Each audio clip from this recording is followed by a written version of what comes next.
works.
Want me to give it a knock? When April 50s, no 60s, no rain. Good evening. Oh, thank you. Good evening. Welcome to the, I have to look at the date, geez, March 20th, 2024 meeting of the Quincy Planning Board. If we could just do the roll call. Ali Shaughnessy, present.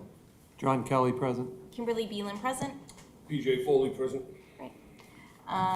And then a vote on the minutes of February 21st, 2024 meeting. Has everybody had a chance to review those? Motion to approve. Okay. Is there a second? Second that. Okay. All those in favor? Aye. Aye. Any opposed? No. So that's unanimous.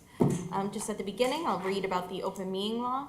Pursuant to the open meeting law, any person may make an audio or video recording of this public meeting or may transmit the meeting through any medium. Attendees are therefore advised that such recordings or transmissions are being made, whether perceived or unperceived, by those present and are deemed acknowledged and permissible. The board requests that everybody please be courteous and turn off your cell phones. The planning board reserves the right to administer oaths through the chair, summon witnesses, call for the production of papers, cross-examine any person giving testimony during the proceedings, declare recess, limit debate, inspect the subject site or buildings during reasonable hours, and adjourn the hearing. The order of business will be announced by me. Any questions will be directed through the chair. Any person wishing to speak, please raise your hand for recognition. When recognized, please stand, state your name and address, specific interests in the proceedings, and special credentials, if any, pertaining to the presentation. When you do speak, please speak slowly and within the context of the hearing matter. The hearing is being stenographed and taped for the public record. The planning board reserves the right to exclude any unnecessary, irrelevant, repetitive, or harassing presentations. And with that, the first continued public hearing is 10 Independence Avenue, Planning Board case number 2024-01. Good evening, Madam Chair, members of the board. My name is Patrick Foley. I'm representing 10 Independence Avenue. We're just requesting a continuance to next month's planning board meeting. We're still working out some stuff on our plans and work with the planning department on some issues. Okay, and 1 month is sufficient? I think so. Okay. So- Yeah, the applicant has provided some revised plans within the last week. And we even received an updated landscape plan this week. So as is the board's policy, you know, they'd like to receive major information at least 1 week prior to the meeting. So we're still going through that review. It was out to the technical review. So we think 1 month should be sufficient to get through that review and move on from that point. Okay. So is there a motion to continue to, what is the date? It's going to be, I got it, April 17th. Okay. Motion to continue 10 Independence Ave till April 17th. Okay, is there a second? Second the motion. Okay. All those in favor? Aye. Thank you. Thank you. Thank you. All right. The next item on the agenda is the continued public hearing for 62 and 68 Albertina Street, Planning Board case number 2024-02.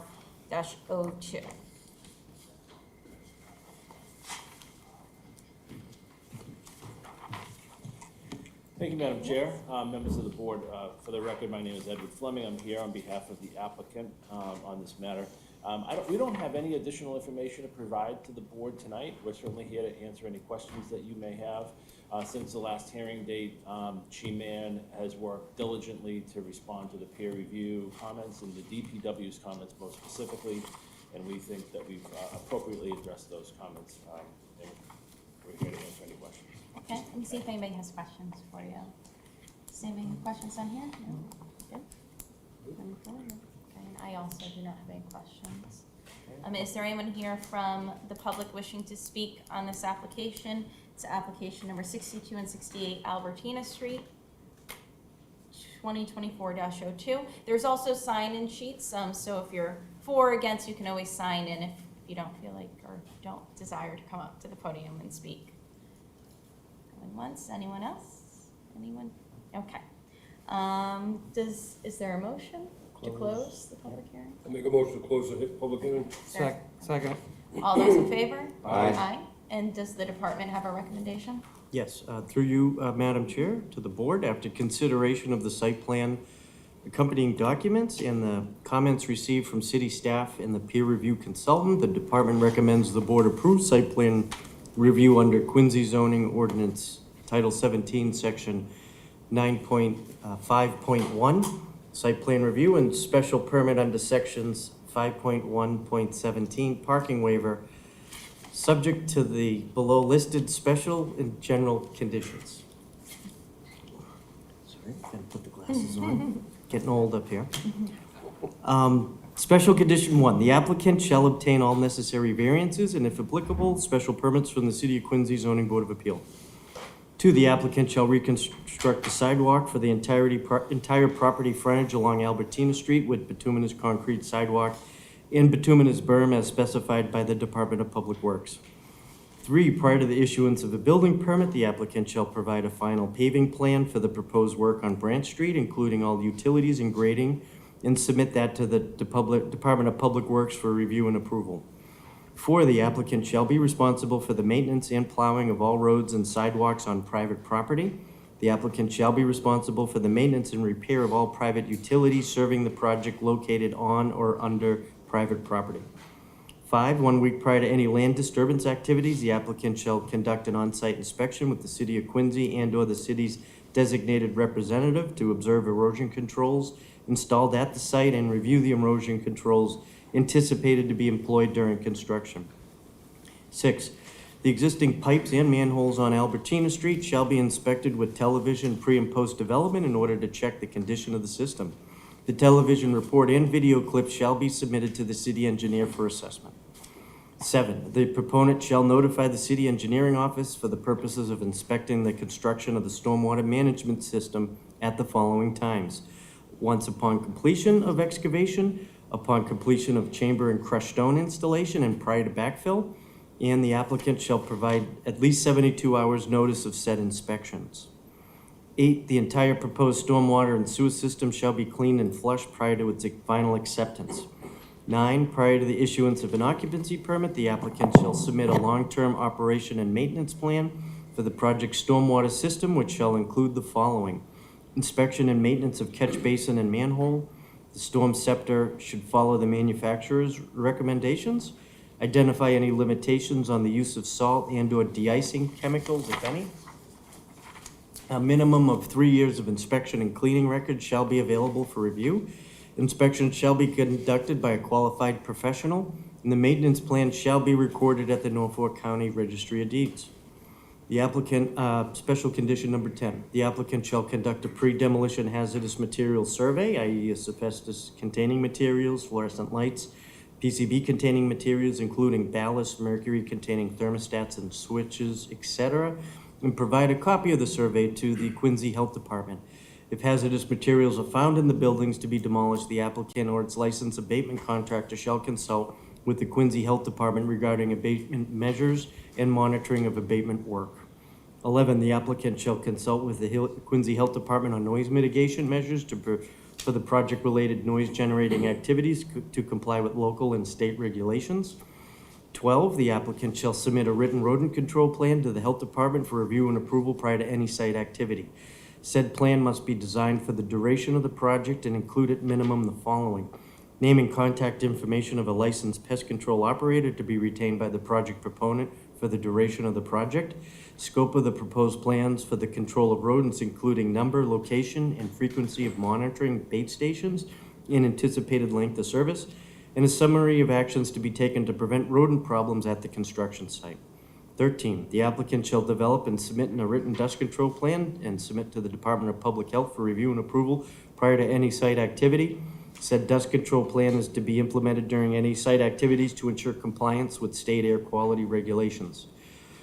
14, prior to the issuance of a building permit, the applicant shall provide a final exterior lighting plan to the Planning Department for review and approval. 15, the applicant shall submit a construction management plan to be filed and approved prior to the issuance of a building permit. This shall include the locations of stockpile and/or staging areas for construction equipment and materials. The applicant shall also address construction period traffic impacts by providing a detailed sequence of construction and addressing any space constraints and detailing how they'll be addressed as construction progresses. 16, the applicant shall submit an AutoCAD file for the project prior to the issuance of a building permit. The file should be in a Mass State Plane coordinate system and preferably in Quincy standard data layers. 17, upon completion of construction, the applicant shall submit a report including certified as-built plan from a professional engineer or surveyor certifying that the stormwater management system has been constructed in accordance with the approved plans. The report should include a certification that the excavations of the proposed systems were inspected prior to backfilling. The applicant shall also provide the city engineer the digital file as-built plan showing all the utilities, building footprints, reference bounds, and benchmarks defining the total site, facilities, and rights-of-way, along with an AutoCAD file. The as-built plan shall be in Mass State Plan Coordinate System. Plan should be stamped and signed by a professional land surveyor or professional engineer. Upon completion of the project, the applicant shall submit a stamped affidavit from a registered professional engineer that all utilities, water, sewer, and drain are constructed as designed and no illicit connections are found on the completed project site. That would complete the department's recommendation. Okay, great. Would anybody like to make a motion, please? Make a motion that we approve the project with the 18 recommendations as read by Mr. Stevens. Is there a second? I'll second that. Okay, all those in favor? Aye. Any opposed? None, so that's Thank you unanimous. very Thank much. you. Thank you. Thank you. Okay. I And, think Ed's representing the next one. oh, Ed, are you ready to? Yes. Okay. it'll take me a second to read it in this, Okay. anyway. Hurry up, Um, Eddie, hurry up. No. So the next matter on the agenda is a public hearing, 2426 Branch Street, Planning Board, case number 2024-04. This public hearing shall be conducted to review the application of Austin Realty Proprietorship LLC of 29 Adams Street, Braintree, Mass. 02184 for site plan review under Quincy zoning ordinance Title 17, Section 9.5.1 site plan review, and special permits under Sections 5.1.17 parking waiver. The applicant proposes to renovate the existing two-family house and construct a single townhouse at the rear of the building and build 3 additional townhouses on the right side of the parcel for a total of 6 units.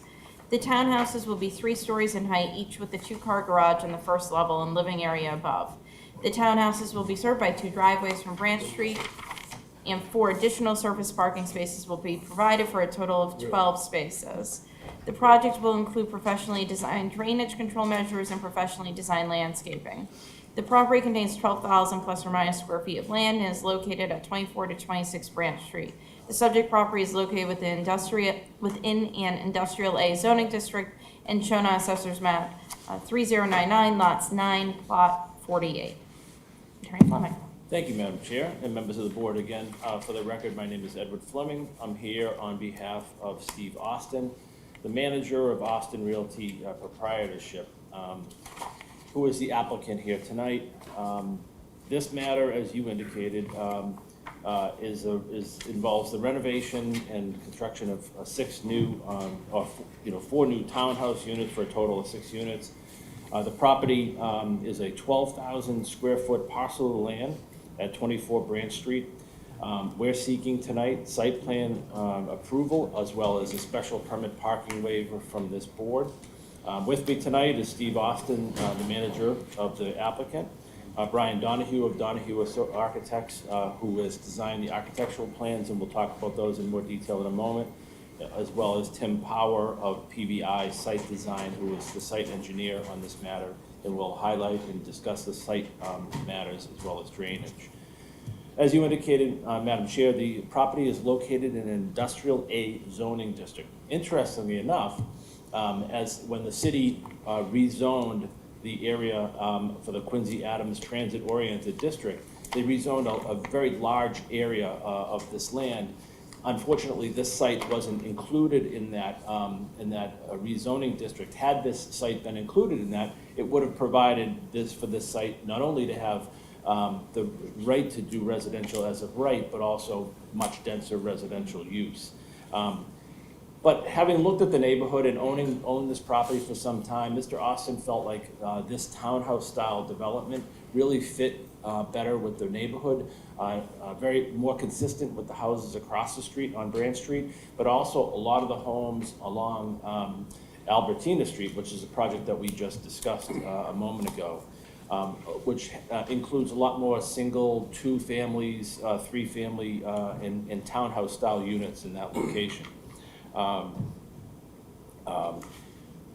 We think that what this proposal is therefore to take the existing two-family home, to remodel or renovate the existing two-family home, maintain those 2 units within that facility, add a townhouse unit to the rear of that existing two-family, and construct 3 new townhouses on the site. Rather than me getting into too much detail on this, I'd like to turn this over to Brian Donahue, let Brian kind of walk through this, and then we'll turn it over to Tim and talk about the site. Brian? Madam Chair, members of the board, Brian Donahue, Donahue Architects and Consultants. First, I'd like to say that I've done a number of projects with Mr. Austin, and I guarantee that his workmanship and the quality of the product that he produces is first rate all the way. This project is, as Ed mentioned, a 12,000 square foot lot in the industrial A zone. Our proposal is to renovate the existing house, which is this unit. I don't know if this unit in the front left lower corner there. And at this point in time, Mr. Austin has already started the renovation to that building. He's putting new siding on, new front porch. And at the time that we do this project, he'll be doing some interior renovations to those 2 units as well. So behind that, we've got a connecting stair that will be an egress stair for the existing house. And then we've got a 3-bedroom, 3-bath townhouse style behind it. To the right of the site, we've got a 3 townhouse unit building.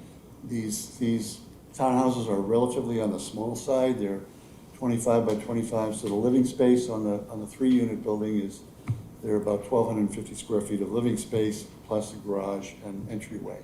The unit on the left behind the existing house is a little bit larger, about 1,500 square feet of living space. The elevation at the top just kind of gives you the feel for what this will look like from the street.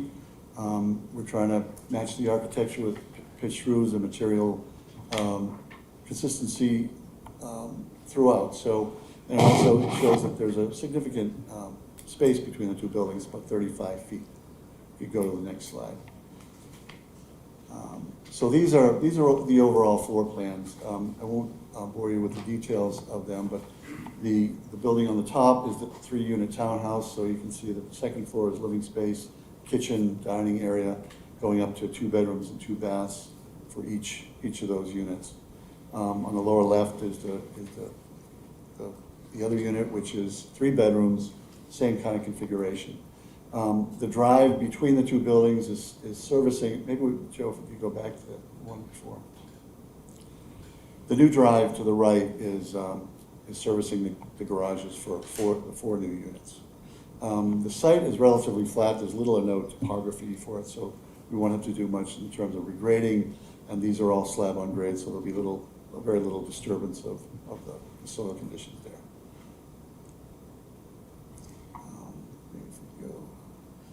So this is the architectural elevations on the bottom left. You can see on the actual bottom elevation, you can see the relationship between the existing house and the new unit, which is a little bit taller.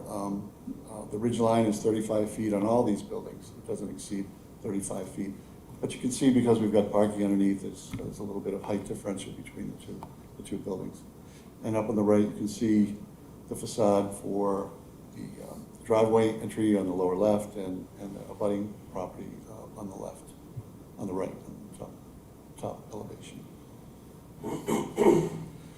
So these 3-dimensional renderings give you a better feel for how this would be realized in terms of the scale, relationship to the existing house, and the neighboring building. Now, on all sides of this building, front 2 sides and in the rear, are industrial properties. However, the nature and the context of Branch Street across the street is all single and multifamily, so it's not unusual to have a residential building in this neighborhood. Tim can get into a little bit of the landscaping here, where we've got some significant green areas that we hope to landscape. In terms of site lighting, it's going to be minimal. I would say that The lighting for this will be strictly surface-mounted lights at the entryways, over the garage, at the doors, into the units. And the only possibility of any site lighting would be some bollards in the center along the driveway to just make it safe for folks coming and going. The back of the 3-unit building there are some man doors there, we may have some lighting on the doors there. So that in a nutshell is the architectural presentation. If anybody has any questions, I'm happy to answer them. Any questions? I have a question. Sure. Good evening. How are you? Looking at the picture there, so we have the 3 on the right, and there's parking underneath on all 3 on the right? Yes, And then the one on the left there, there's parking underneath that one? yes, 2 spaces for each unit. Okay, and the existing, no parking for that one? Well, right now, there's a driveway that the tenants use for that, and if you can go back to the site plan, we're showing that those spaces, thanks, Joe. Those spaces will be exterior spaces, 2 spaces in the rear and 2 spaces on the drive. We think that the driveway on the right side there is significantly wide enough to have guest parking, and I believe that there is street parking. You know, we never make that assumption, but I think there's significant paving here to have parking spaces for each unit. And right now, there is no garages or anything for the existing 2-family. So So we've the got tandem spaces and then the 2 in the back. Branch Street is the one that's down at the bottom there, where it The says bottom. site plan, right? Yes. They're coming out? Yes. So on the left-hand side, there's not gonna be any covered parking at all, just outside parking, right? Yes. Because the existing, there's no room to do it. Not really. We could create a garage there, but I think that this is kind of the way these folks are used to. They're used to parking outside. But the new units, providing the 2 Sure. spaces for them. So. And in this, the arithmetic is that it's a 12,000 square foot lot with 6 units, so we're really providing 2,000 square feet per dwelling unit, which I think is a good number. So. So I guess my next question, this is currently zoned industrial, correct?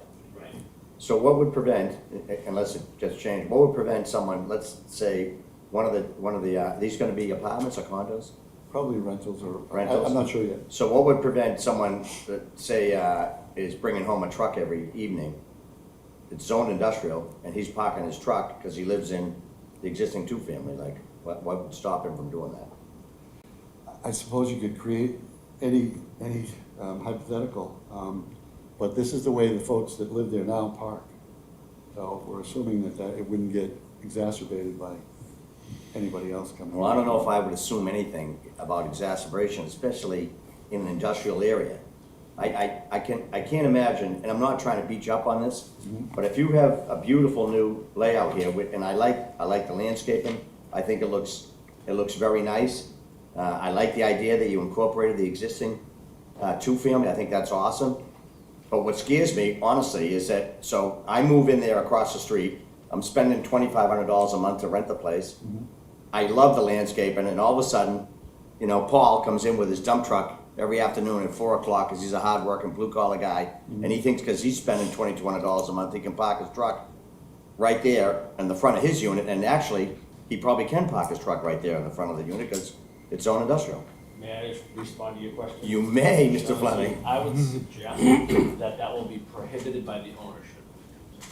Is it going to be prohibited by the ownership, or suggested that it's So I gonna be think it would prohibited? be prohibited by the ownership, that no large commercial vehicles that can't fit in those particular parking spaces can utilize those parking spaces. Because we have to, because it's a good point, we do have to maintain, and we're trying to maintain 4 spaces for that 2-family. Yeah, 'cause it looks nice. It So looks if someone would bring a large vehicle, large commercial vehicle that was gonna take up more than was allowed in the parking, it would be prohibited. And they'd have to park that, commercial vehicle elsewhere. On the other side of the fence It in would the be, industrial area? it might be permitted in the zoning, but it won't be permitted by the ownership. And the ownership? Or the condominium association, then however it's drawn. If it became a condominium, okay. Right. And the owner is here, and he's the one that's gonna say, hey, Right. you can put your F-150 there, not a problem. Exactly, But if you come in here with your 550 and your Eager Beaver trailer, see you later, Sam, right? right, you have to Okay. find parking elsewhere. Awesome. Yep. Thank you. Any other questions? If I may, okay. And then have Tim Power just talk about the site. Okay. Thank you, board members. Again, Tim Power, PBI Site Design, civil engineer. Brian did a great job actually describing most of the site, so I won't repeat that really, and Ed did a great job talking about the zoning, so it kind of leaves me with just drainage and utilities. As Brian said, it's a fairly flat site, just a little bit of pitch from the back left corner, bottom left corner you see there, out to the front top right. That we are sort of building right to, and even when we do the parking lot, we're gonna grade right to it as best we can, really leave it alone. If you go down another 2 sheets, I think I have the utility plan that we can point at. So sort of built as two properties from a utility perspective. The existing building, we think we can reuse the sewer there. That's why you don't see a new sewer connection into that building, so kind of piggyback off of what's coming off that house. The new 3 units will have all new separate utilities all out to the street on its own there. Sewer, water, gas, et cetera. The stormwater, fairly straightforward. We're just proposing 2 separate chamber systems to pick up roof and a little bit of surface runoff as well. We provided a stormwater report that shows we meet the stormwater management standards and mitigation control and treatment and whatnot. So again, not too complicated. I won't touch on it too much. We did do a landscape plan as well. Again, nothing too fancy. There's some trees around the edges and in the back we're gonna retain, kind of shown in the lighter green massing, and then adding some trees and shrubs just around to try to fill out the corners, so to speak, but maintaining a lot of grass area, a lot of open space around the buildings. I'll keep it short and sweet. Happy to answer questions. Electrical coming in on the ground? I Fall under, believe- et cetera? What's that? Yes. Fall under, et cetera? Yes. Electrical. Yep. That's all I have. Okay. Member Foley, any questions? No, I'm fine, thank you. Okay, And, so- one Yes, more quick, yeah. and you mentioned gas, so these are gonna be gas-fired heat in there, are you gonna do with electric, or what's going on here? You know what, we showed gas kind of as a matter of practice. I know this new building code that goes electric, I don't know if it's gas. So is there a new building code that says it has to be electric? I don't know that for sure. I'm not trying Brian for that. I don't know, right? Let's hope not, right? Can I say let's not, I hope not, I hope not. I can say. Okay, Great. Okay. So I did have some questions about, I guess, the parking too. So I know that there was some indication that there would be guest parking. Where would that be provided on the site? Where would there be room for that? Sure. I think what we tried to do was design kind of a wide driveway on the left of the house, and to provide for, you know, a wide enough drive that potentially could house some additional vehicles in there. I mean, we've kind of showed two spaces at the end of the driveway and then 2 kind of perpendicular spaces along the driveway. But we think that it's wide enough certainly to house additional vehicles. They will block each other at times, and there's gonna have to be some level of cooperation in getting in and out of the house or in and out of the driveway, but we think that because it's wide enough, it will allow for some visitor spaces. I'm not sure, Brian, if you think that the other driveway is wide enough as well to allow for parking in front of the garage. No, it's not, certainly not deep enough to park in front of the garage, but you can see the green space between the existing house and the drive. I mean, we just didn't want to pave everything from building to building. We wanted to soften it up and have some green there. So actually, we could expand that another 7 or 8 feet and probably have almost a legitimate parking space along that line. But I thought to me, it was a trade-off of having more green space as opposed to having a designated guest parking spot. And to also respond to your comment too, I mean, our hope is that the parking numbers aren't gonna necessarily require 2 spaces per unit. So some of even though each of the units are provided 2 spaces, if any of the tenants have less than 2, those spaces will then be available for guest parking as well. You know, I think we provided 2 because we wanted to be generous on that parking. We know that the streets are somewhat limited on the ability to park on Branch Street. It's a somewhat narrow street.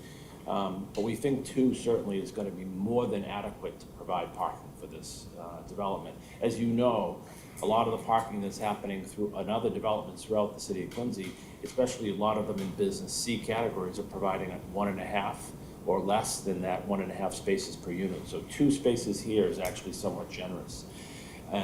And we think that because this is in close proximity to the T, we're gonna have the same types of commuter travelers that the 325 unit development just 1 block away is gonna have, which has a much different parking ratio. As you know, it probably has a 1.4 parking ratio. So we think that because we're providing 2 per unit, there will be adequate parking for visitors. Yeah, I mean, I guess the concern that I would have with that is that there's 2, so you have 2 per unit in 4 of the units, right? So it's not as if those are open to, you know, guests of Well, but the I property, believe- right? They're well, they could be. exclusively for those. Well, they could be for the tenant, so if the tenant has a guest over, they could certainly park within the secondary space in their garage.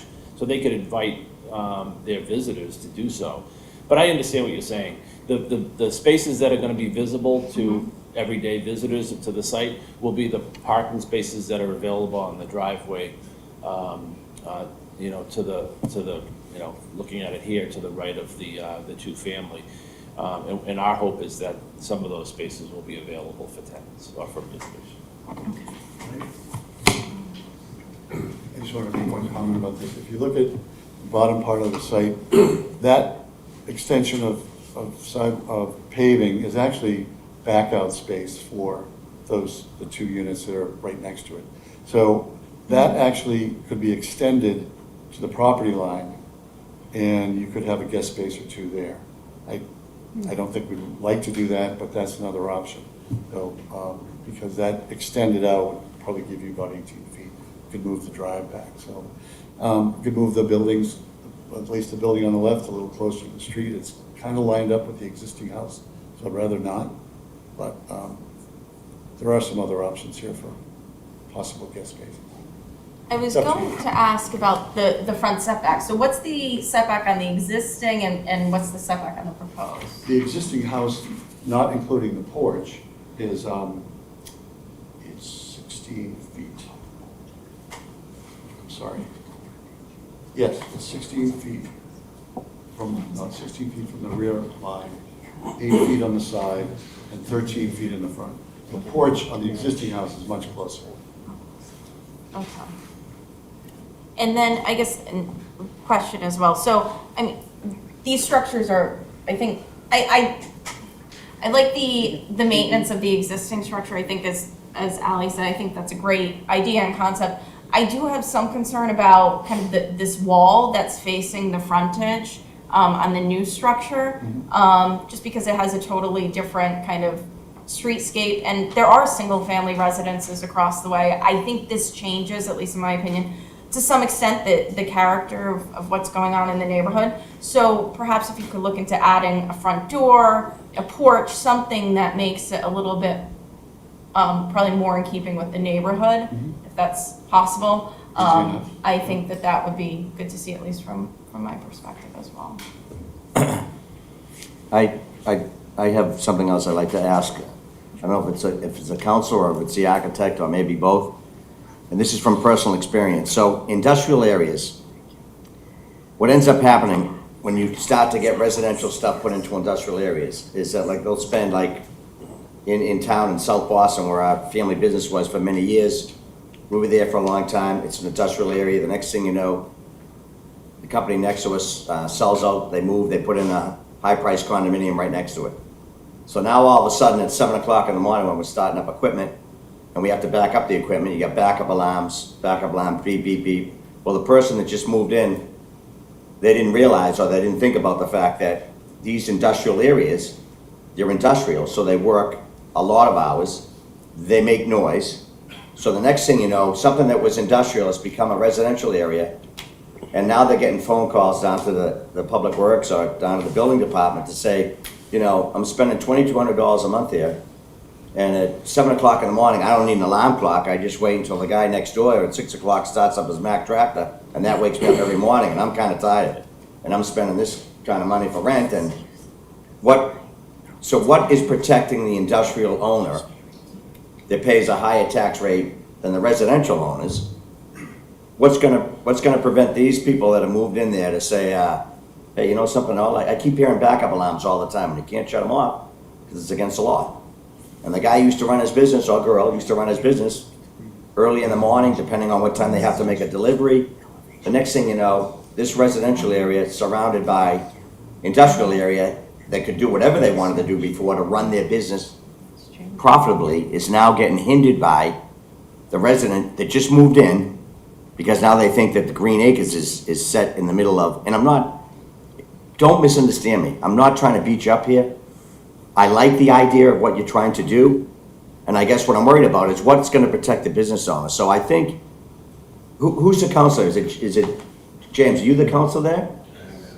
So have you had the opportunity to speak to any of the owners of the industrial properties in the neighborhood to say what their feelings are, or are you gonna put in a provision, Mr. Owner, to tell the people when they rent, hey, by the way, they're gonna have backup alarms, and they're gonna have, tailgates on their dump trucks that are gonna make noise, and it's gonna be before 7 o'clock in the morning and later than 3 at night.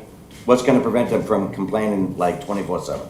This is a very popular argument you're raising, and I hear it, I've heard it. I can't believe that I thought of it numerous though, times. It's like, why did we put this kid up here? But I guess the only thing I would say is, we'll take the blinders off the people that we show the unit to, and if they look to the right and they look to the left, they're gonna see two active industrial users. They'd be a little silly to think Well, later. I tell you a that story, those Counselor, I'll tell you a users- story. Gillette Corporation thought the same thing. We'll take the blinders off, right? They're gonna build over in Boston Wharf Corporations, old buildings, we'll take the blinders off. They spend $700,000. But you know what Gillette insisted? Every time somebody buys a condo or moves in there, they sign an agreement that says right on, they recognize in bold letters, you're moving into an industrially zoned area. Yep.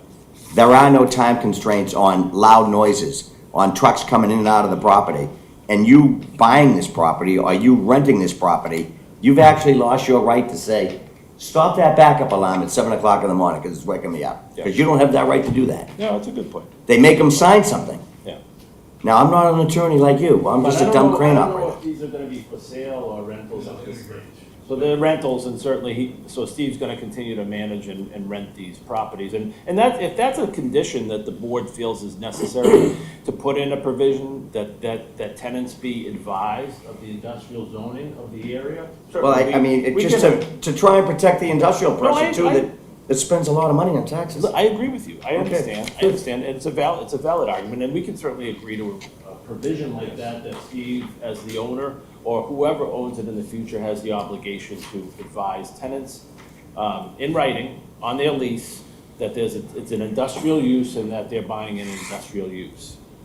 I can't tell them, I can't necessarily say they're gonna waive any rights or of complaints in the future, but certainly we can advise them accordingly. Why can't you tell them they're waiving their rights? I don't know that you can do that. Well, we got Gillette's now driven out of Boston, been here since 1898, because all around them, they got people going, it's too loud. Gillette has better attorneys than me, so. Oh, I don't know about that, Counselor. Seems as though your batting average up here is pretty good. No. But I guess I don't have these issues.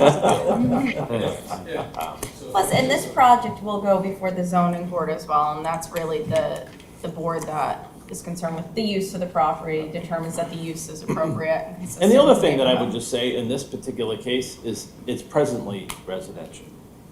So it's a little different. We're not taking it, no. The use of the site is presently residential, even though it's in an industrial zone. And I'll tell you, the industrial uses in this area, as the industrial uses all throughout the city, are gonna have the same challenge, because there's 325 units being built just I know, just one this block, close. just one block away. Just missed so- it. No, I know, but I mean, so I know, that's a real challenge, and I think a lot of these zoning districts, a lot of them housed a lot of the industrial people that were working in that particular area, right? So they created housing in that industrial zone. This house probably was built to house people that were working in these industrial businesses locally. But we're not changing the use of that site today. It is residential today, and I think those tenants have lived there pretty comfortably, despite the commercial use. Anyways. So that's our presentation. Thank you. Madam Chair. Okay. Thank you, Counselor. This is a public hearing, so if anybody would like to speak on this application, please feel free to raise your hand. Also, there are sign-in sheets, so you can sign in, say that you're for or against the project. Going once, going twice. Counselor Devine.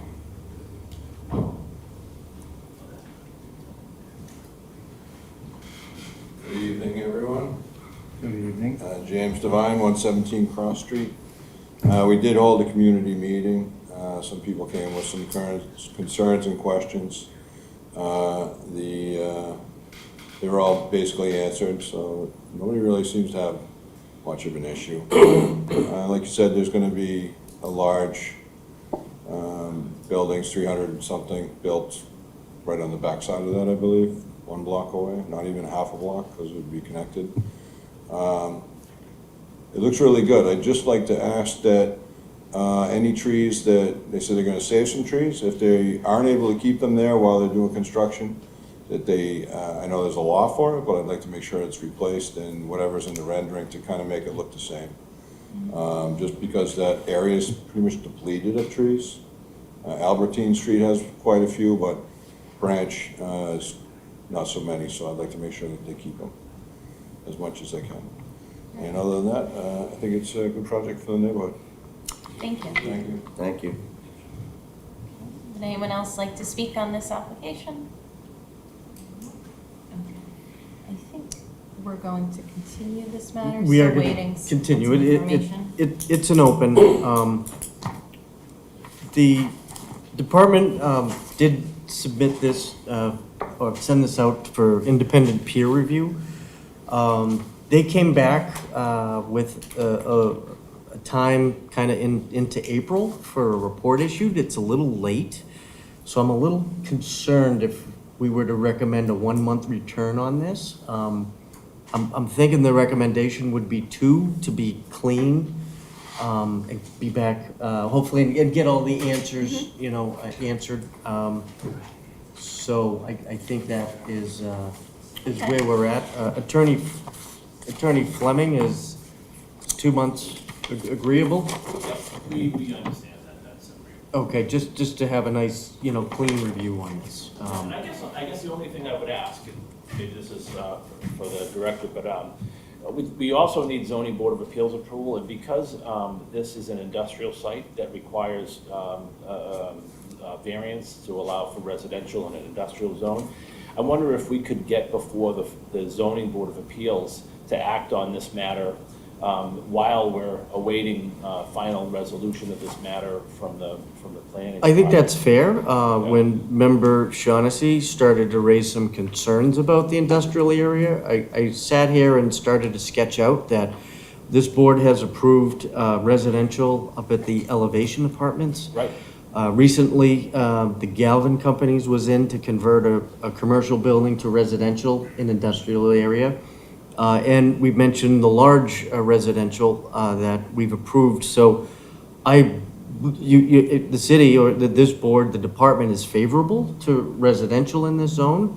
So I think we could lend a support letter or at least acknowledge this review, and we're going through the review and So we're that the supportive. zoning board, yeah, because oftentimes the zoning board will kick me back until planning has acted. So if there's a letter of indication that it would be acceptable to you that the zoning board would act on this, well, the only reason I raised that is I think Mr. Austin would like to get in the ground kind of early in the summer months. And if we're into May, then we're talking about a June for appeals. So if I could get a decision from the zoning board around that time, that would be helpful. Okay, now, this is the use variance, but we also, I'm not sure, I haven't fully looked at any of the dimensional requirements. There would be dimensional variance. We've got the special permit parking waiver under this, so we can cover, this board can cover some of that dimensional relief, but the buildings also, It does.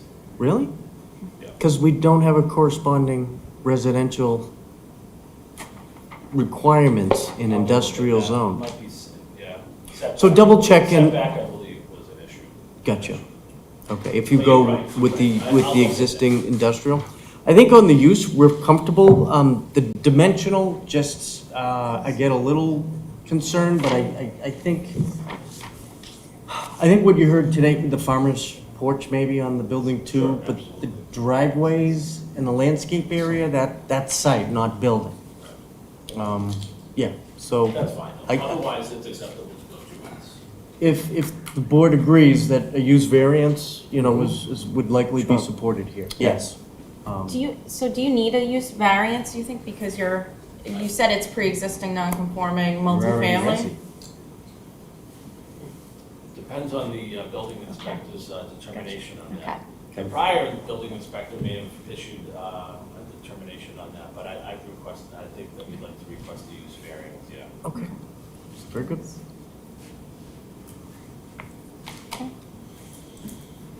So with that, the continue to- recommendation would be to continue the matter to the May 15th Okay. meeting. Is there a motion? Motion to continue to May 15th. Second? Okay, all those in favor? Aye. Great. Thank you.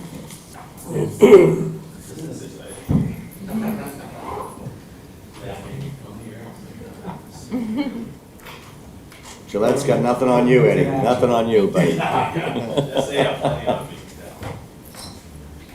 nice. That's historical.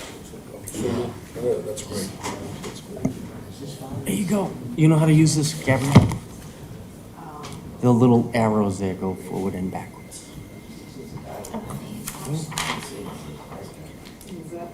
Just not, that doesn't work on TV screens. Okay, so next item on the agenda, it's our business I meeting. know that a lot. Presentation on the city's ongoing hazard mitigation plan update. Excellent. Mr. Chairwoman, through you to the board, I would like to welcome Gabrielle Belfit from the engineering firm of Ty and Bond. She's here to make a presentation to the board. The hazard mitigation plan is a plan administered by the federal government. We're required to update it every 5 years. So we're probably in the end of the beginning or the middle of the updating of the process. And we have enough data that it's time, I think, to appear before this board to start some of the public conversation with the analysis. So without further ado, Gabrielle Belfit from Ty and Bond. Thank you. Thank you all. I think the last time we were before the planning board was December 2018. And were any of you on the planning board then? No. So it's all new people? You're not sure? No, I was like, not sure. All right, well, that's just good to kind of put it in perspective. We're really glad to be here today, and I appreciate your time to listen to this. What I'm hoping to do is kind of frame how we're doing the 5-year updates. I want to tell you a little bit about what's new and different this time, doing the update as compared to when we did it in 2019. And then just share some of the new information and mapping that we have, which I think is kind of exciting. See how you might be able to use it going into the future. So we have a situation here where Quincy's current plan is due to expire at the end of April. And we came on board December, January, and we are doing an expedited 5-year update.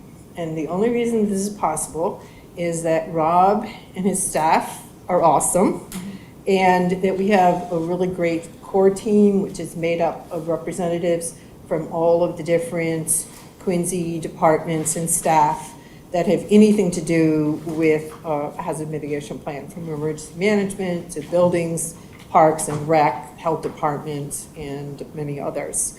So that core team and the planning team are following our lead with assignments and questions, and we're gathering the extra information we need to do this expedited review to hopefully get it back to you again in May, hopefully, for you guys to have an opportunity to review a final draft plan And then we will do a public review, and then you as a board will vote to send it to MEMA for their review, and then FEMA.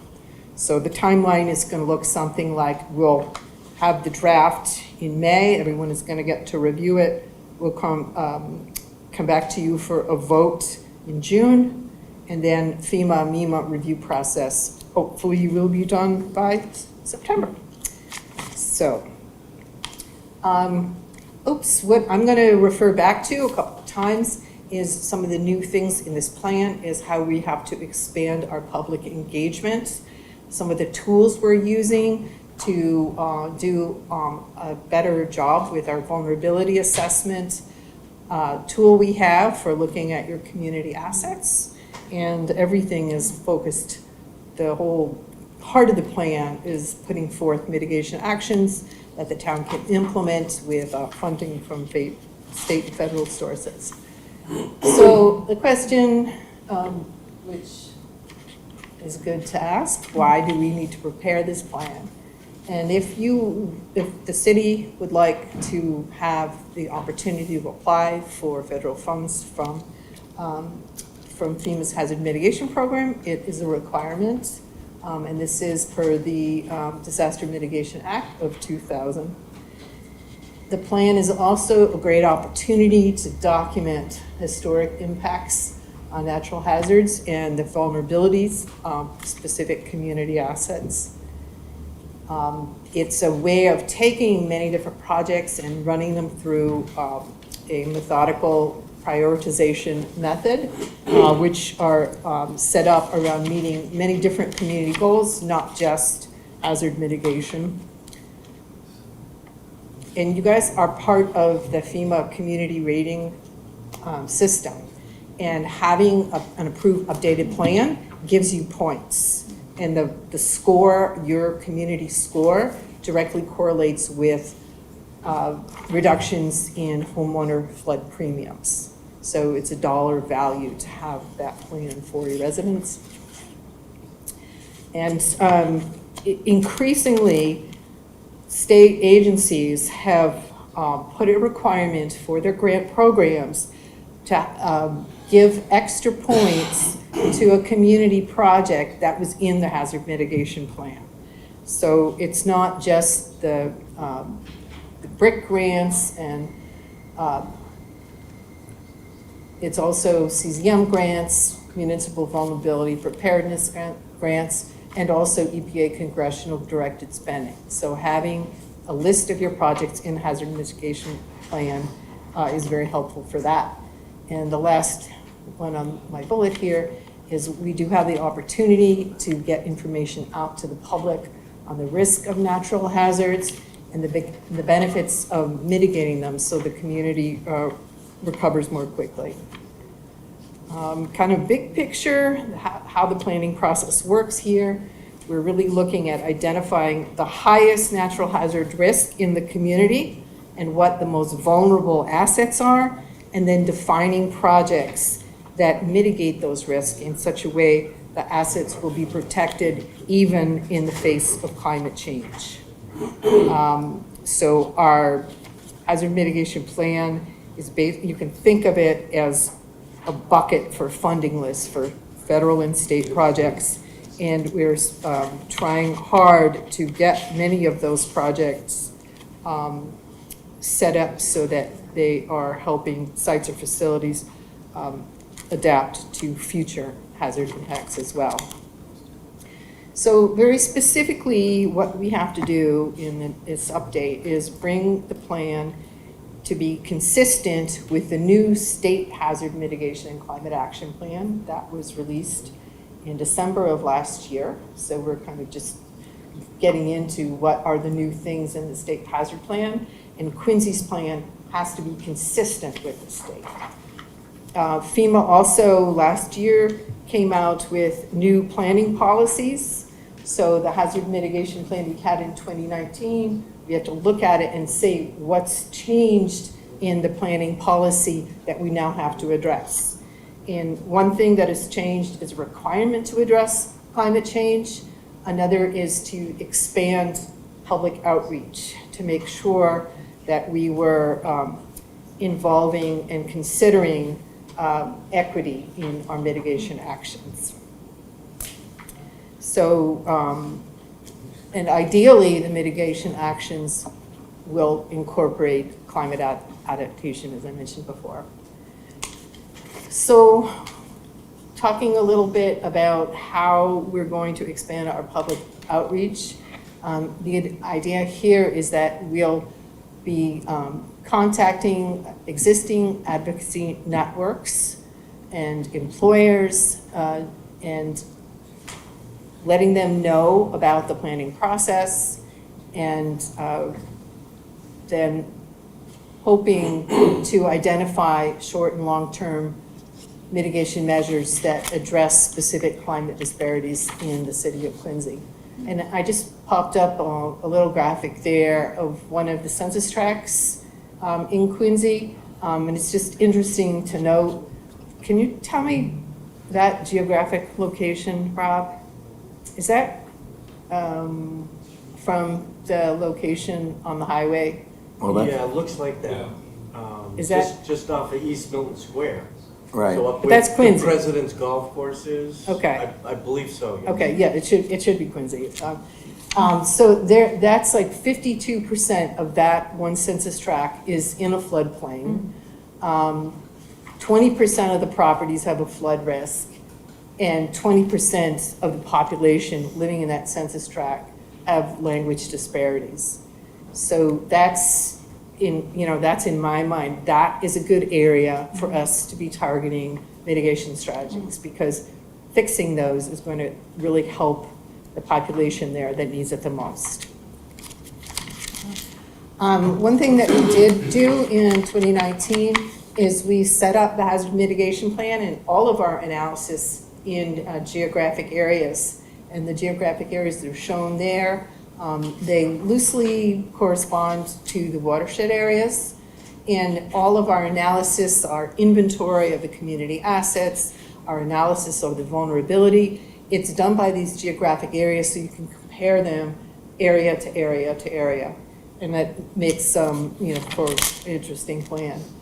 The community assets are 325 sites and facilities that the city has identified that are very important to the city of Quincy. They're social assets, infrastructure assets, natural resource assets, as well as economic ones. And those sites and facilities are very important to enable the community to recover from a natural disaster. So that's why they are chosen. These are all available on an ArcGIS dashboard, which is online and available to anyone. I believe you can still access that link on the planning board page. Is it? I still believe it's there. I believe it's there. So we're updating that right now. And the community asset you can scan, you can go different geographic areas, and you can turn on different layers to see flood zones, sea level rise, and a couple of other layers that relate to vulnerability. What did I do? Presentational. Oh, I don't know what I did. Anyway, so our mission statement, I'm just gonna put it up there. You can read it. It's the same one that we had in 2019. I think it's still relevant. Next month, we're gonna be meeting together as a core team to see if there's any modifications we wanna make. But it is really reflective of looking at actions to address climate change and making sure we're compatible with that. So just kind of what's new with the natural hazards and climate change information. I mentioned the state hazard mitigation plan and climate action plan just was released in December. And there is new information about the natural hazards. These are the 15 natural hazards that are included in the plan, and Quincy has to address all of those hazards that apply. The top natural hazards for Quincy are coastal erosion, coastal flooding and storm surge, inland flooding, I'm sorry, I forgot to put a star on that one. Also, severe winter weather and severe winter storms. Since 2018, we've had 4 presidential declared disasters, so it's actually been relatively quiet for the last 5 years.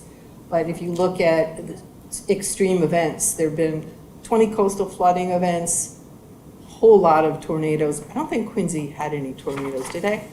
No tornadoes here. Only during election year, so, Yeah. sorry. And temperature warnings, both for heat and cold, which have impacted Quincy. So if you look at those top natural hazard events, coastal flooding, extreme temperatures, inland flooding, winter storm, 4 out of the 5 apply to the city of Quincy.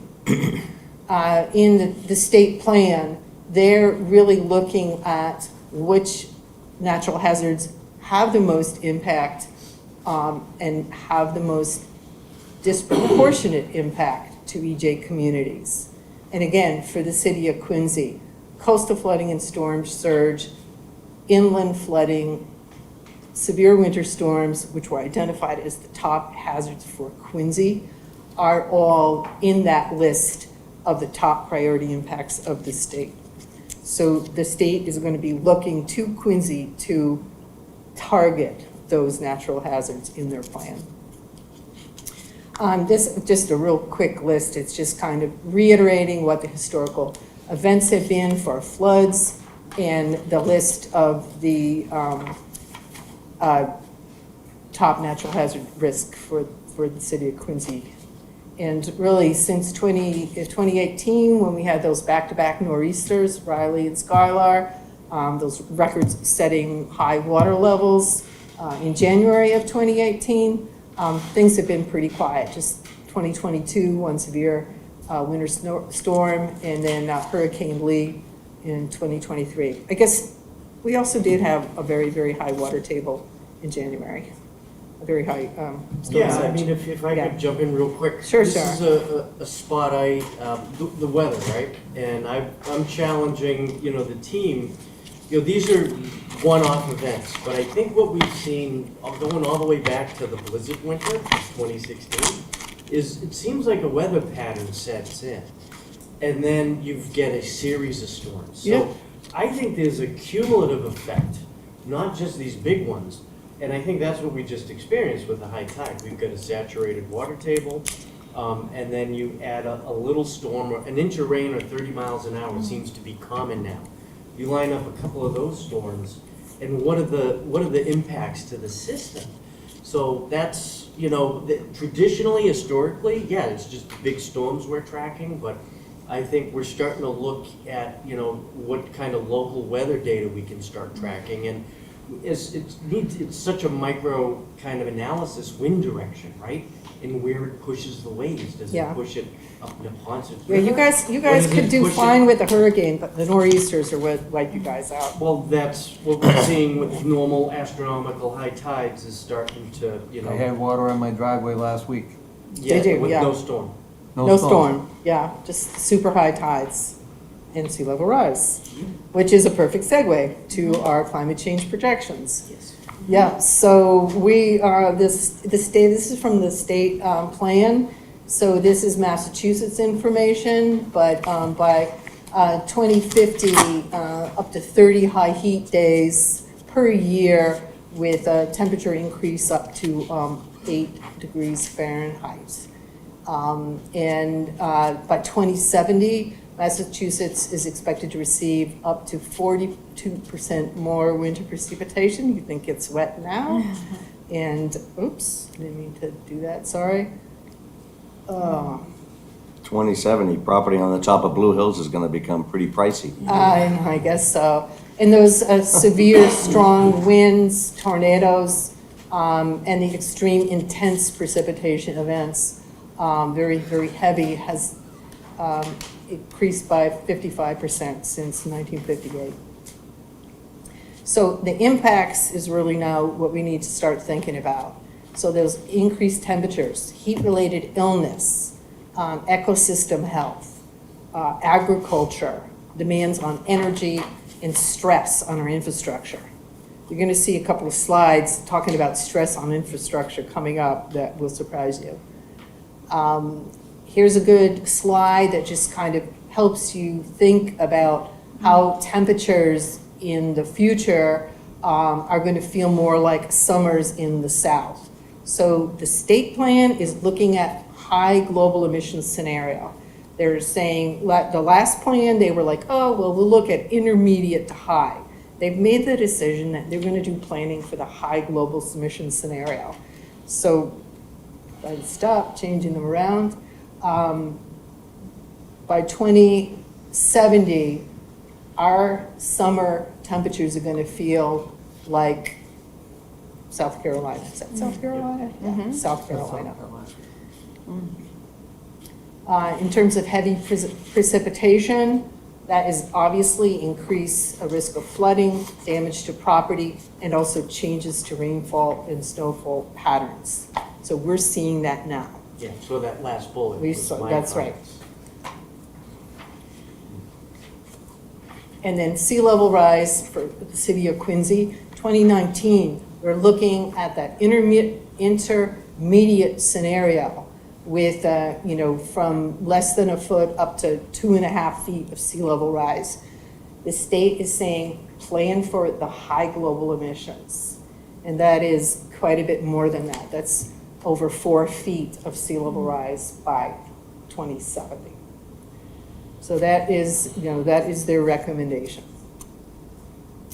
Massachusetts now has available to the whole coast a coastal flood risk model. It was developed for the city of Boston for, what's the Mass DOT? Is it, for Mass DOT. Yeah, Sorry. nasty. This was developed by Woods Hole. It was so well received and reviewed in extensive detail by the scientific community. They developed this model for all of Massachusetts. So it is available to us now to use in our analysis for Quincy properties. And it's much better in our previous one. We use what's called a bathtub model. You're just taking sea level rise and you're applying it to the land surface and you're saying, okay, well now we're going up 1 foot, now we're going up 2 feet. This model is a dynamic model. It includes storm flooding, winds, waves, wave setup, storm surge. It includes the coastal structures that are protecting it, the seawalls. It includes flows from the Neponset River. So it's extremely detailed. And it doesn't just look at the 100-year storm. It's looking at hundreds of thousands of documented storms. So this very, very dynamic model is, we're gonna have a couple slides there, and we might even do a little spin through what it looks like to zoom in on your neighborhood. So just kind of looking at some of the information from the state climate assessment, which informed the state hazard mitigation plan. For the city of Boston, the Boston Harbor area, they looked at what were the top climate impacts to different sectors of the Commonwealth. So for the Boston Harbor, the top impacts for the human sector or society are the heat-related illnesses and deaths due to extreme heat events. And that can also negatively impact learning and productivity. It's also related to worsening air quality, delay in emergency services, and disruption to the food supply. For infrastructure, the top impact was for damage to train infrastructure from extreme heat events causing track buckling, flooding, and underground infrastructure. So I was very surprised by that impact to rails. So, and that is something to consider for you guys. Loss of urban trees, which are vulnerable to the high heat and drought conditions, and are also more susceptible to invasive plants. For the natural environment, This is not surprising. The marine water ecosystem, because of warming and ocean acidification, and freshwater ecosystems, again, due to warming waters, and increased runoff from stormwater runoff carrying pollutants are the top threats. And they have added,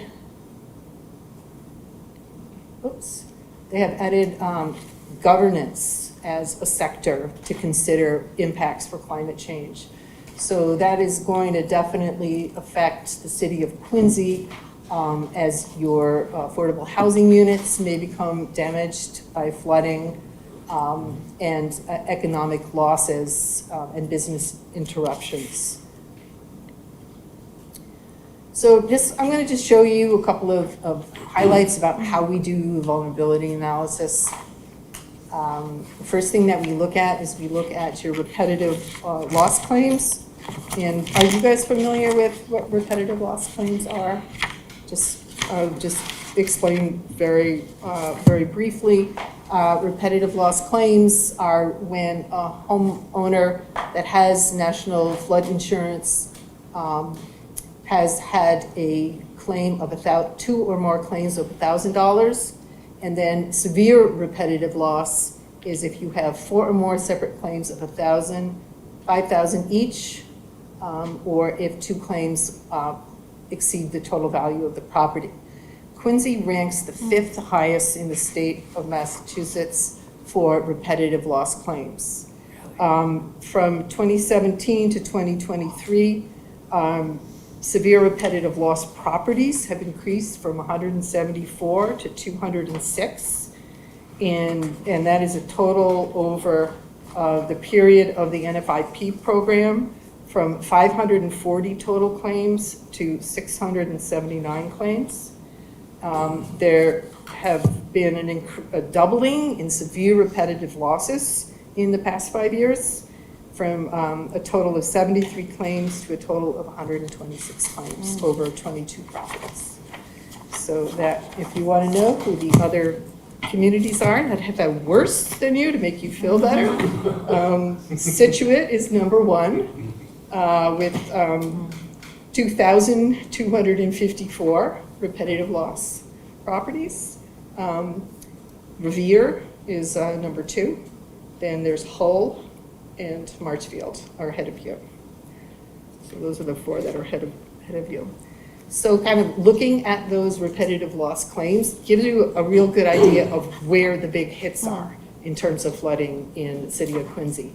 Those blue areas shown there are the 100-year floodplain. And you'll see, it looks like most of those repetitive losses are in the floodplain, but in fact, quite a few of them are not. They're outside of it. So we're looking at our zoomed in, our geographic area here, zooming in on Ausneck, Germantown, which boasts the most number of repetitive loss properties of anywhere. And you see that probably makes a lot of sense to you. Here's a quick view of Furnace Brook, which the flooding there is inland flooding, not coastal flooding. And then here's one of Squantum Point, the Marina Bay area. I think something happened when I cut and pasted. It seems a little distorted or something, but you see there. So we looked at considering, not just repetitive losses, but what were the historic examples of flooding from the point of DPW, and created this area of flooding concern, which is yet to be updated. So I'm not going to go into too much detail because a lot of those projects have been built over the past 5 years. So we're thinking some of these areas of flooding concerns may have changed. And what the city has done, in this 5 years is it's developed a inland flooding model that goes to a great amount of detail to account for flows that they can generate future flows, and they can also couple it with impacts coming from the sea in the places where there's tide gates or there's interconnections with the ocean. So that very detailed flood model will help the city design stormwater systems, help them when a developer comes in and wants to do something. They'll say, well, wait, let's use the stormwater model to make sure that you're providing the right amount of capacity for the future. I mentioned the Massachusetts Coastal Flood Risk Model. We've just got that up and running now for the city of Quincy. We're overlaying all of the properties on it, and it allows us to look at exceedance probabilities of flooding, not just at the 100-year level, but, you know, and looking to the left there, you can see the different colors. Areas that are in the gray are 100% probability of flooding, all the way down to 0.1%, like one in 1,000 year flooding. This can be looked at for 2030, 2050, 2070, and we can look at it both as exceedance probabilities, or we can also look at it as depth of flooding and see to what depth each area floods. We also today, just this afternoon, we overlaid the historic properties on it. So we're going to be using this in our vulnerability analysis. These are some statistics from 2017. I just thought they would be of interest. You can see kind of in a summary of all of the properties developed properties in the city of Quincy. 20% of them are at flood risk.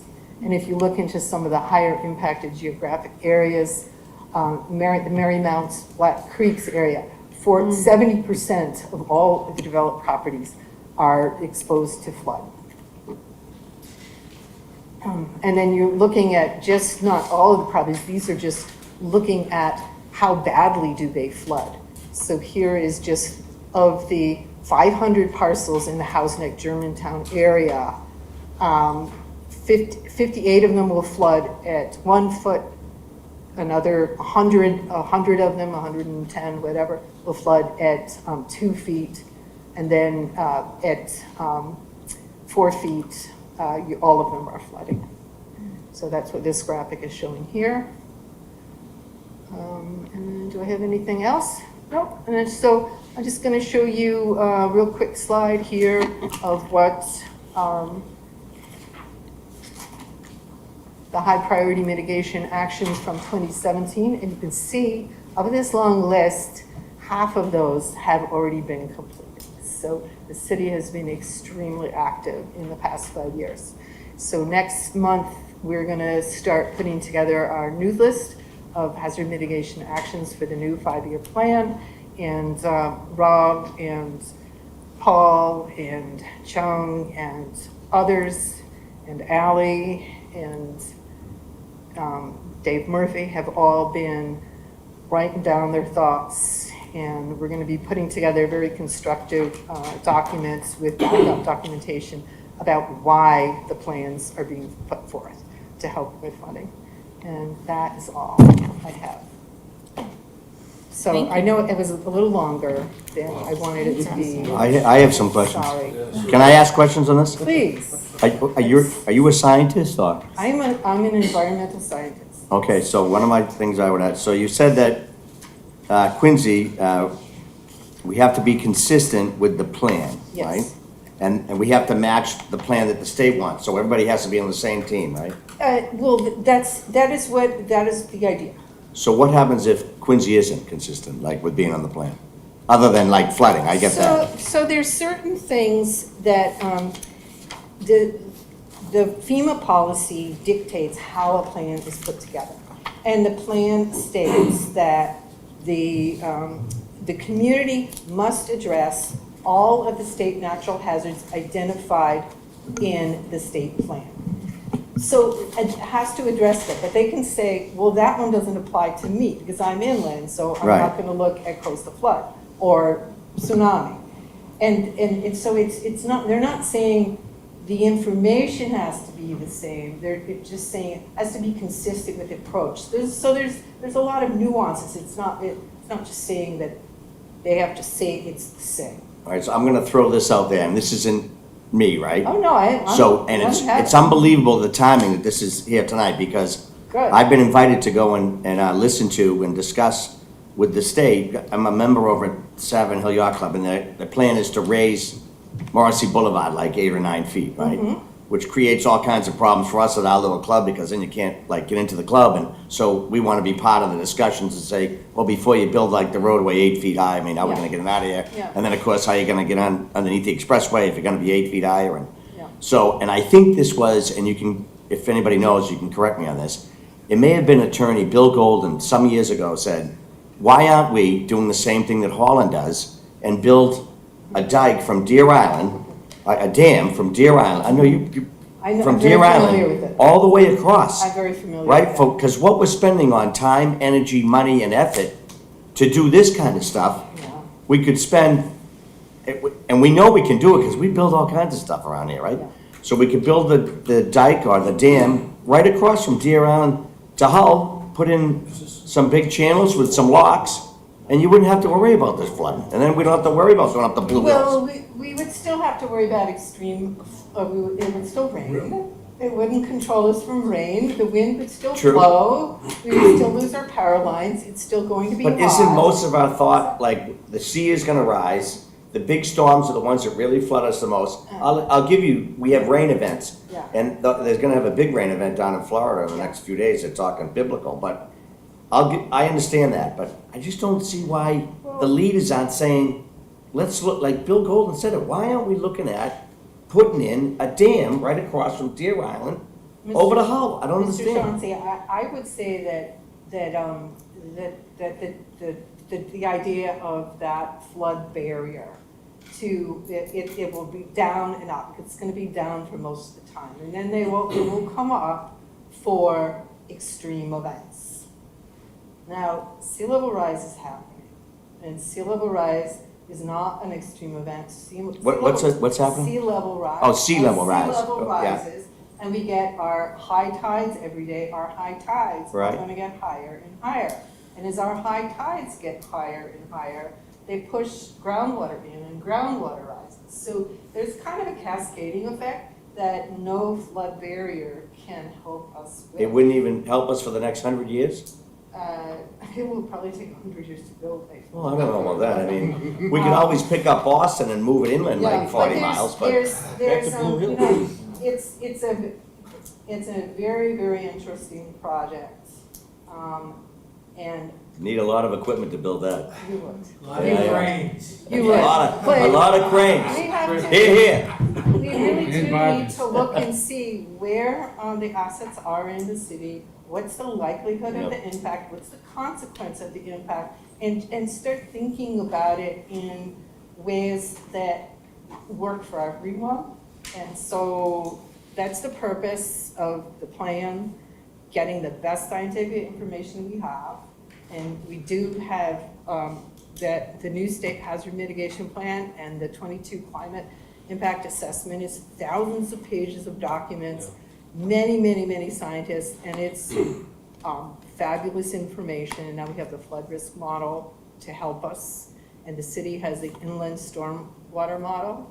So we've got a lot more tools to do meaningful vulnerability assessment, and then what would an adaptation plan look like for the hardest hit, the most vulnerable, the ones where there's the most disparity, and start putting a plan together. So in another 5 years, we can have.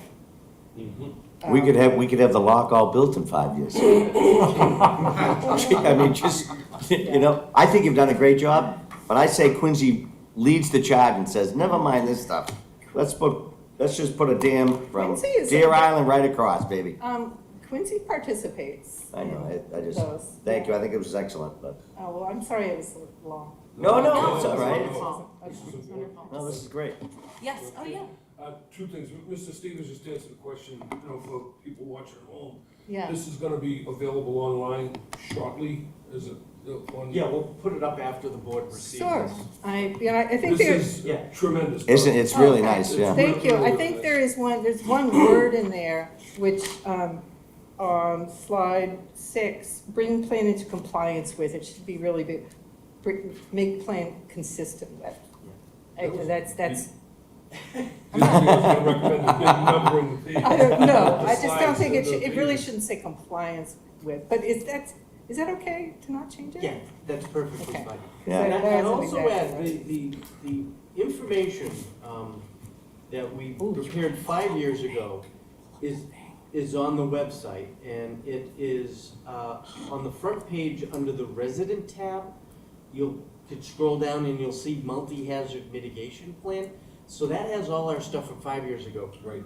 This is sort of, we're at a point now in this presentation where we're gonna start putting this update information into that realm, and we're gonna add to it.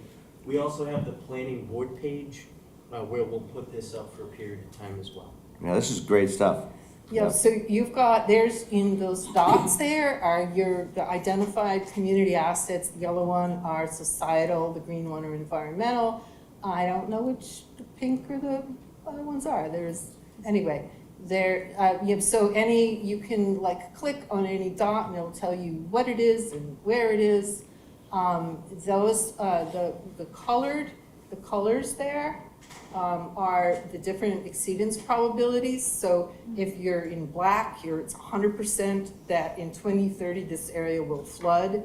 And then you go up to like the areas in yellow or that light blue is the 1% exceedance probability. That's probably the closest match to like a 100-year FEMA event. And then it goes all the way up to the 0.1% or the 1,000-year exceedance probability. So we don't have to just say, let's just look at 1%. We could say, no, let's think about the 10%. Let's look about with much higher exceedance probabilities, so we know it's like more realistic, more certain to occur. So we can change this legend to 2050, 2070. Do you know how to click on the layers? The left-hand side, little stack of papers, there, right there. And then just give it a second. Now scroll down and click the 2070, right there, the exceedance probability. Don't do flood depths. Next one down. Yeah, click on the little eyeball, right there. Okay, and now zoom in a bit there.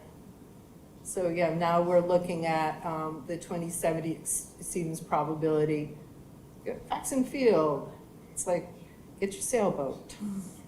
So I don't know if there's anywhere you guys want to look at. We're gonna need a bigger boat. Any down place there. you want to, Buddy. if you close that, you'll, and put the legend back up. Yeah, and close that on the right. Close that there, and then put the key back up. Down, I think the key is under more. Nope.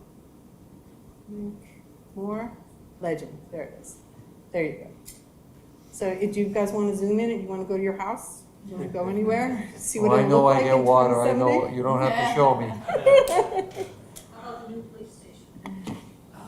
Yeah, let's go drive somewhere, because it's pretty interesting. Would you say the new police station? That's a good idea, then, because if they get flooded out during it, what are we gonna do then?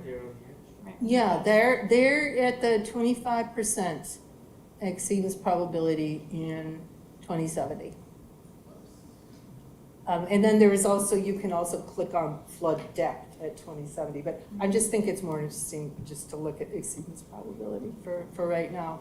So we're gonna do tables of analysis that will show these different projection periods and show what community assets are impacted at, we're gonna probably pick, the 1%, the 20%, there's something, a couple of different probabilities. And again, this is for coastal flood modeling. If you go to the north, it does capture all of the flooding of the Ponset River, but it doesn't include Town Brook.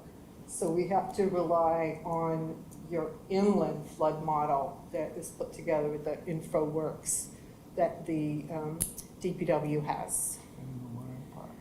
We won't be using results from that, because, from the inland model, so, but, Well, we're monitoring back to what other communities are doing for the inland modeling. You know, Department of Public Works Yeah. has, over the last number of years, deployed resources to go out and map and geocode every catch basin. yeah, They've inspected all of the drain pipes, and that's what's helped build the model. yeah, So, we've actually used it a few times. on specific projects. On specific Right, projects that have right. come forward. Because, it identifies areas outside the normal flood map. Right. Because of infrastructure. So that's the real key piece. Right. To And that's- that flood model. That, that I mentioned, that there's areas that flood and repetitive loss flooding, they're not mapped. They're not, in the 100-year flood, they're not on this coastal flood, so that model is capturing it. And it's because of the impervious area, the pipe sizes. Infrastructure constraints. Right. Yep. Yeah, I mean, I think the most recent example is the Furnace Brook Parkway. They were clearing a lot of trees, and a lot of folks were concerned about the trees, but they added a winding path to the brook and instead of a straight line. Yeah. And that move in and of itself created so much more area to store volume. One of the issues we have in the city is the stormwater watershed from Quincy, but also our other neighbors, outside, away from the coast. All of their drainage is flowing down, through our community as well. So what do we need to do when there's a storm surge, right? And we're looking at areas, like Black's Creek to store stormwater Open the gate. for a period of time. Well, working with our federal partners, whether it's Army Corps of Engineers or EPA, DBW is doing that, every day. It's a battle. Ty and Bond, we have the benefit of working with the same firm that did the permitting for the Adams Shore seawall. So that was, that takes, the environmental permitting just takes years. It takes time. That came up great, that's all. It really does. Well, that tree work on Neponset was last year. That was in response to the floods back in 2010. So that was over 10 years to get to some of these action items, and when it has the environmental permitting. So there's a lag to that. That's when we do priority listing, one of the priorities is how long would it take to get you to get a shovel in the ground. Yeah. So sometimes seawalls rank low because they have a long permitting phase. Right. In some regards. Right. So that'll be the piece I think we'll focus on next, is some of the priority rankings of the projects, the next round of projects. And we now have another tool to help us with projects like flooding projects, where there's a category of projects, like coastal flooding projects. Like, how do you decide which one to do first? Well, now you have a tool. You can look at probability.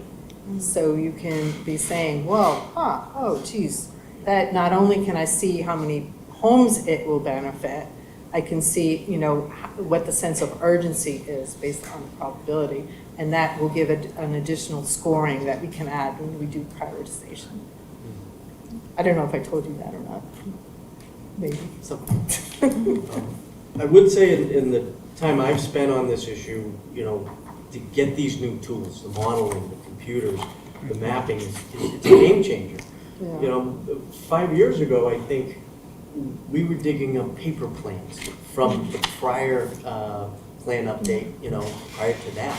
So focusing on, really expanding and incorporating what others are doing doesn't make sense if Austin or Braintree are doing different models that don't speak to each other, because the water doesn't care. Right. And that was an interesting point we did at the last update. We did watershed boundaries for the district boundaries. Again, to break down watersheds and drainage, to get to the projects and not use political boundaries or zoning boundaries or roads. Right. Using those natural drainage areas. So we make sure when we're looking at a specific asset, we know that primary watershed it's in. I think the modeling we advanced when the hospital redevelopment came forward, because that was on a high spot. And we got to see the impacts that a redevelopment on that site was gonna have on the immediate area. You know, so that was very fascinating during the review then. Good stuff. Neat. It's Did just he, constantly getting better, you know, and that's what we're trying to do. I don't see the historic properties on there, so maybe he didn't refresh it, but. Anyway, but, so these tools and these links, will be available for anyone to use. It's great. Thank you. Thank you. Thank you. Thank you, Gabrielle. Thank you very much. If you had your choice and you had $1 trillion, would you build a dam across? Sure. Nice, I like that. They just gotta get $1 trillion. I think just win the megabucks this week. Thank you. Thank you very much. Thank you very much. And the final business meeting item is just the review and determination to endorse, deny approval, not require plan. That's for 200-210 Adams Street. Planning board case number 2024 A&R 02. So that is here for our signature. Great, yeah. Madam Chair, to you, to the board, this, I believe, is the third A&R plan. Well, there was an A&R plan for the entirety of the 5-site development. There was a A&R plan for these 2 units. They're making an adjustment along one of the side yards. It meets zoning, so it is approval not required, so. Perfect. And with that, thank you. Okay. Good night. Thank you. All right. Adjourn. Make a motion to Oh, adjourn? shoot, I forgot to call. All those in favor? Aye. Thank you. Thank you. I forgot. Thank you.